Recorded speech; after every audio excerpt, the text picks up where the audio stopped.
Eginen dugun hurrengo ariketa bizepsa da. Hau lantzeko, kokatu oin bat goman eta bestea pixka bat atzean. Aldakak paralelo gelditzea, egonkortasuna izateko. Hemendik, zuzen kokatu, bizkarra zuzen, sorbaldazurrak bere tokian, eta eskua sorbaldara igo. Igo azkar eta jaitsi. Igo azkar eta jaitsi poliki. Azkar, poliki. Berriz ere, erdiko zonalde aktibatu, zoru pelbiko aktibatu eta jaitsi poliki. Eta jaitsi poliki.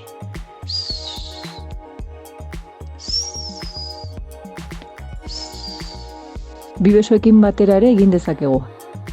Horretarako, pisatu goma, oinak aldaken zabaleran, belaunak pixkat tolestu, lumarretako tentsioak deskargatzeko. Bizkarra zuzen eta sorbaldazurrak bere tokian. Eta hemendik berdin, eskuak sorbaldetarantz igo. Igo azkar eta jaitsi poliki. Zonalde abdomino pelbiko guztia aktibatuz. Eta jaitsi. Eta jaitsi. Saiatu kondoak bere tokian kokatzen. Gerria eta sorbalden artean espazioa izatea.